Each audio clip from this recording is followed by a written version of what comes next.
नमस्कार दोस्तों। 2014 के डेटा के हिसाब से अगर देखा जाए तो 5 करोड़ से ज़्यादा स्टूडेंट अपना पोस्ट ग्रेजुएट कंप्लीट नहीं कर पाया, क्योंकि पोस्ट ग्रेजुएट का जो फीस होता है वो अफोर्ड नहीं कर पाया। और अभी का टाइम का अगर देखा जाए तो एजुकेशन में, इंडियन एजुकेशन सिस्टम में हर साल 8 to 10% हर एक सेक्टर में, हर एक कोर्स के ऊपर फीस बढ़ते जाता है। तो अभी अगर ऐसा हालत है तो आप सोचो, जब आपका बच्चे बड़े होकर ग्रेजुएट या पोस्ट ग्रेजुएट कोर्स परस्यू करेंगे तो उस टाइम इसका फीस कहाँ पहुंच जाएगा। मैं ये सब इसीलिए बता रहा हूँ क्योंकि एजुकेशन जो आने वाला दिन में एजुकेशन सिस्टम इंडिया में होने जा रहा है, उसमें आपका बच्चे को अगर आप हायर एजुकेशन दिलवाना चाहते हो तो उसके लिए आपको पहले से, अभी से फंडिंग अरेंजमेंट करने का सोचना पड़ेगा, आपको इन्वेस्टमेंट चालू करना पड़ेगा। और फिनेंशियल प्लानिंग में सबसे ज़्यादा टफेस्ट पार्ट ये होता है चिल्ड्रन एजुकेशन के लिए फिनेंशियल प्लानिंग, ये सबसे ज़्यादा टफेस्ट है। आप देख रहे हैं मनी मैग्नेट। अगर आप चैनल में नया है तो चैनल को सब्सक्राइब कीजिए और बेल आइकन को दबा के चैनल का नोटिफिकेशन ऑन कर लीजिए।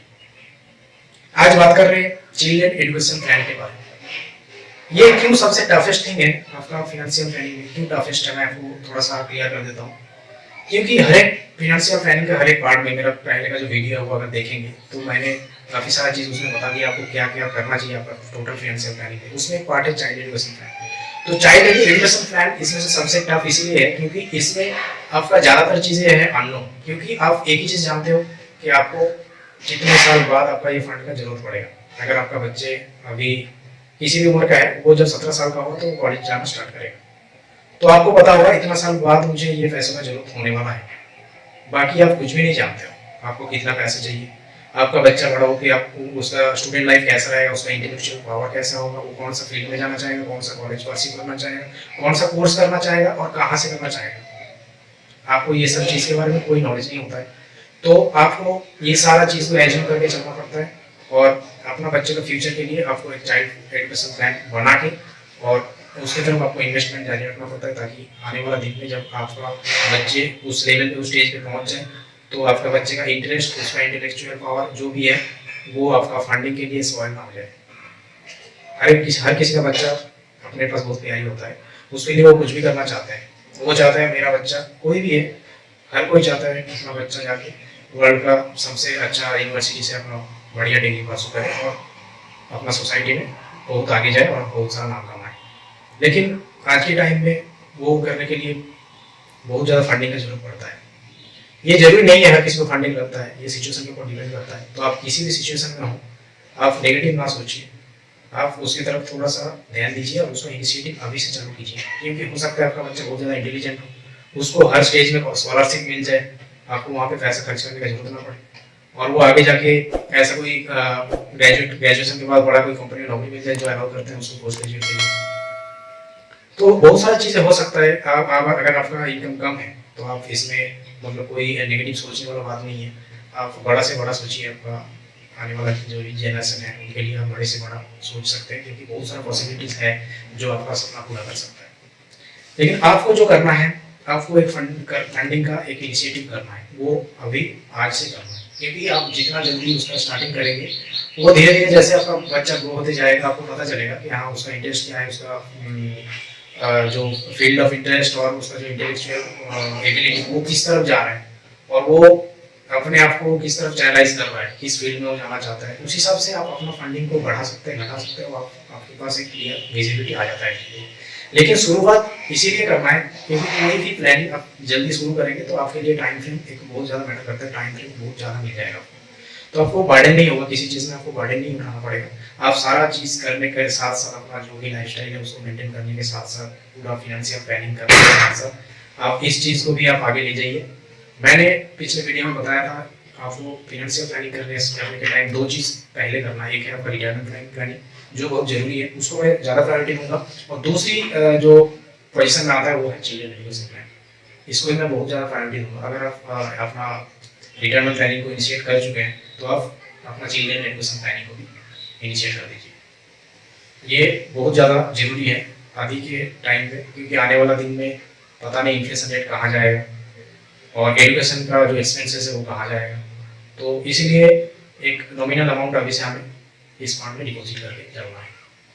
अब आता हूँ कुछ साइकोलॉजिकल बातें, क्योंकि अभी का जो एजुकेशन सिस्टम है वो पहले जैसा नहीं था। पहले जैसा था वो ऐसा था कि आपका लड़का इंटेलिजेंट है, वो इंजीनियर या डॉक्टर कोई भी चीज़ करके और वो स्टेबल हो जाएगा, सेटल हो जाएगा। लेकिन अभी का सिस्टम ऐसा नहीं है बिल्कुल। अभी ज़्यादातर बच्चे अपना स्किल के ऊपर काम करना चाहते हैं, अपना इंटरेस्ट के ऊपर काम करना चाहते हैं। जो क्लास में फर्स्ट आता है वो छोड़ के बाकी बच्चा और बेकार है, ऐसा कुछ भी नहीं है, क्योंकि वो खाली उस पेपर में फर्स्ट आया है, उस सब्जेक्ट में फर्स्ट आया है। बाकी और भी फील्ड है, पढ़ाई एजुकेशन सिस्टम छोड़ के भी और भी फील्ड है जहाँ स्किल डेवलपमेंट भी सिखाया जाता है, जहाँ सॉफ्ट स्किल के ऊपर काम करता है, जहाँ सोशल मीडिया के ऊपर काम करते हैं लोग। कोई यूट्यूब ब्लॉग बनाता है, कोई यूट्यूब बनाता है, कोई ब्लॉग बनाता है, कोई फ्रीलांसर बनता है, तो बहुत सारा सॉफ्ट स्किल है। कोई लीडर बनता है, कोई किसी को बोलने का ज़्यादा एबिलिटी है कि वो रिप्रेजेंट कर सकता है। तो हर एक फील्ड में अभी बहुत सारा सक्सेसफुल लोग हैं जिनको लोग देखते हैं और उनसे इंस्पिरेशन लेता है। पहले ऐसा नहीं था, पहले सोचते थे जो इंटेलिजेंट है वो डॉक्टर, इंजीनियर, टीचर ये सब बनके निकल जाता।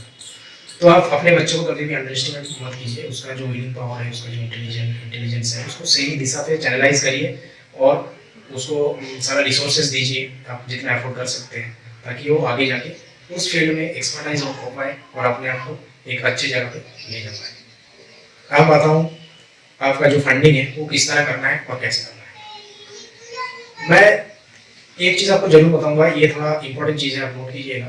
आप चिल्ड्रन एजुकेशन प्लान में जो भी आप सेविंग करेंगे, जो भी आप इन्वेस्टमेंट करेंगे, वो गारंटीड रिटर्न होना जरूरी है। ये क्यों बता रहा हूँ, थोड़ा समझने की कोशिश कीजिए। अगर वो गारंटीड रिटर्न नहीं होगा, वो अगर मार्केट रिस्क के ऊपर अगर डिपेंड करेगा, तो हो सकता है जब आपका फंड का जरूरत हो उस टाइम मार्केट क्रैश कर जाए, तो आपका सारा प्लान फेल हो जाएगा। आप अपना बच्चे को नहीं कह सकते हो कि मेरा फंड अभी कम हो गया, वो अभी 2 साल टाइम लगेगा सही जगह पे पहुंचने के लिए, उसके बाद तुम ग्रेजुएशन या पोस्ट ग्रेजुएशन कर ले। ये ऑप्शन आपके पास नहीं है। तो आपको पता है मुझे 17 ईयर्स का, मेरा बच्चे का जब 17 ईयर्स एज हो जाएगा, मुझे इतना पैसा उसके एजुकेशन पर्पस में देना है, तो आप गारंटी रिटर्न के ऊपर जाइए। उसमें आपको रिटर्न कम मिलेगा, चलेगा, कोई दिक्कत नहीं।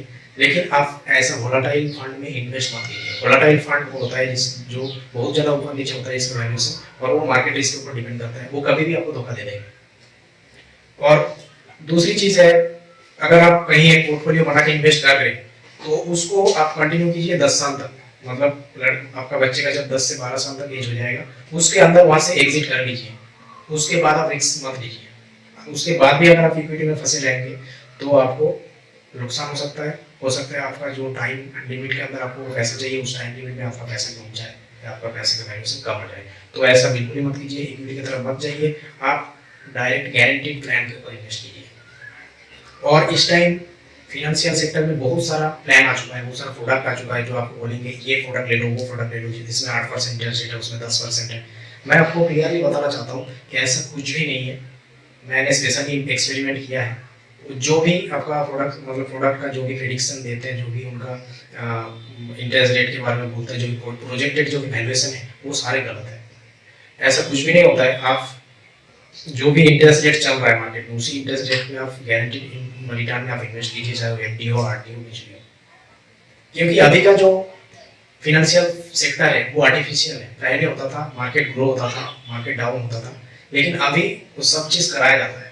मनी प्रिंटिंग हो रहा है मार्केट को स्टेबल रखने के लिए, जीडीपी को स्टेबल रखने के लिए, मार्केट को बढ़ाने के लिए फेक न्यूज़ फैलाया जाता है। बहुत सारा ड्राइव होता है, इसमें बहुत सारी चीज़ें काम करता है, वो नॉर्मल लोगों को समझ में नहीं आता। कभी भी नॉर्मल लोग ही डूबता है, और नॉर्मल लोग जो हम जैसे जो लोग हैं वो मेहनत से पैसे कमा के इन्वेस्ट करता है, एक दिशा में जाता है, वो अचानक जब डूब जाता है तो उनका बहुत बड़ा नुकसान हो जाता है। तो आप ऐसे आर्टिफिशियल चीज़ों में भरोसा मत कीजिए। कोई भी ऐसा कोई प्लान अगर प्रोडक्ट के बारे में अगर आपको बोले, तो आप उनको बिल्कुल एक्सेप्ट मत कीजिए। उनको बोलिए कि मैं इसमें इंटरेस्टेड नहीं हूँ। आप सीधा गारंटीड प्लान में इन्वेस्ट कीजिए, और गारंटीड प्लान के साथ आप गारंटीड रिटर्न जो है उसको इंश्योर कीजिए, ताकि वो उस टाइम फ्रेम के अंदर आपके हाथ में आ जाए। तो आज इतना ही, मिलते हैं अगले वीडियो में। हम इसके बारे में और भी डिटेल में बात करेंगे कि आप कैसे अपना एजुकेशन, चाइल्ड एजुकेशन प्लान को आगे बढ़ाने के लिए किस किस जगह पे आपको इन्वेस्ट करना है, उसके बारे में हम डिटेल बात करेंगे अगला वीडियो।